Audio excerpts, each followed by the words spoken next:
hawatotikisika kamwe.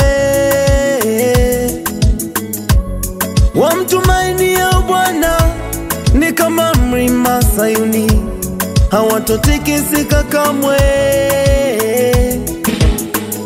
Ni kama milima izungukapo Yerusalemu, ndivyo Bwana huwazunguka watu wake.